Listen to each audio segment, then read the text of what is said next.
Facebook और Bhajpa party के बीच साठगांठ या यूं कहें कि जो मिली भगत के आरोप विपक्षी पार्टी और दूसरे लोगों के जरिए उठाया जा रहा है, उसमें एक नाम चारों ओर गूंज रही है। वो नाम है अंखी दास का।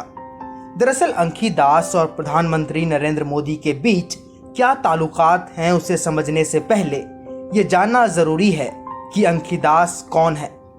अंखी दास भारत, दक्षिण और मध्य एशिया में फेसबुक की पॉलिसी डायरेक्टर हैं। उनके पास टेक्नोलॉजी सेक्टर में पॉलिसी मेकिंग और रेगुलेटरी अफेयर्स में 17 साल का अनुभव है। अंखी दास अक्टूबर 2011 से ही फेसबुक के लिए काम कर रही हैं और वो फेसबुक इंडिया पब्लिक पॉलिसी की हेड हैं। सवाल ये है कि आखिरकार वे फिलहाल चर्चा में क्यों हैं?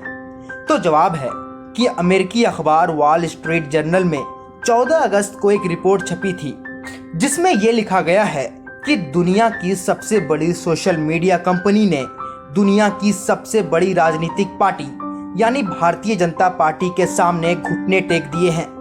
अखबार ने अपनी रिपोर्ट में यह दावा किया है कि 2019 के लोकसभा चुनाव से पहले अंखी दास ने यह जानकारी दबा दी थी कि फेसबुक ने बीजेपी से जुड़े फेक यानी फर्जी अकाउंट को डिलीट कर दिया था। अखबार के मुताबिक बीजेपी नेताओं द्वारा लगातार हिंसक पोस्ट पर फेसबुक रोकथाम लगाने से इसलिए कतराता रहा ताकि उसे बिजनेस में हानि न पहुंचे। रिपोर्ट के अनुसार एक बार फेसबुक के कर्मचारियों ने पॉलिसी के तहत बीजेपी के नेता टी राजा के अकाउंट को बैन करने का फैसला कर लिया था, लेकिन अंखी दास ने ऐसा नहीं होने दिया। रिपोर्ट में यह भी लिखा गया है कि टी राजा जैसे कई दिग्गज नेताओं पर फेसबुक कार्रवाई करने के लिए कदम उठाने ही वाला था कि अंखी दास उनके बचाव में हर बार खड़ी हो जाती रही। अब आते हैं पहले सवाल पर कि आखिरकार अंखी दास और प्रधानमंत्री मोदी के बीच क्या कनेक्शन है।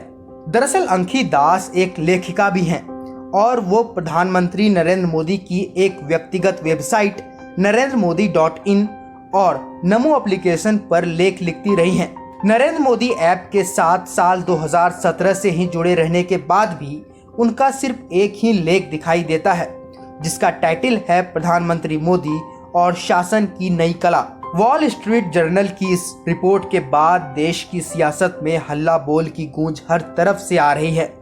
एक तरफ जहां विपक्षी पार्टी के नेता राहुल गांधी से लेकर डेरेक ओब्रायन तक सरकार को इस मामले में सवालों के कटघरे में खड़े कर रहे हैं, वहीं दूसरी ओर सरकार इस पूरे मामले को ही बेबुनियाद बता रही है। लेकिन अब सवाल ये है कि जिस तरह अमेरिकी अखबार ने ये बात लिखी है कि फेसबुक बीजेपी के साथ सहूलियत वाला रवैया अपनाता रहा है, उसने कई गंभीर सवाल खड़े कर दिए हैं। भारत में साल 2020 तक फेसबुक के 33.60 लाख यूजर हैं, जो एक बहुत बड़ा आंकड़ा है। आपको बता दें कि इससे पहले भी फेसबुक पर राजनीतिक हस्तक्षेप करने का दाग लग चुका है। साल 2018 में ब्रिटेन की कंपनी कैम्ब्रिज एनालिटिका पर आरोप थे कि उसने साल 2016 के अमेरिकी चुनाव में फेसबुक तक लाखों यूजर्स का निजी डेटा पहुंचाया था। भले ही इस वक्त बीजेपी इस पूरे मामले को सियासी षड्यंत्र से ज्यादा कुछ नहीं मानती हो, लेकिन अब सवाल ये है कि आने वाले वक्त में इस मामले की जांच क्या होने वाली है, और अगर होती भी है तो क्या बीजेपी सरकार इस मामले में दखल नहीं देगी? क्योंकि आने वाले वक्त में देश के इलेक्टोरल सिस्टम यानी मतदान के नियम में बदलाव किए जा रहे हैं और सोशल मीडिया अब एक चुनावी प्रचार का मुख्य स्तंभ बन चुका है।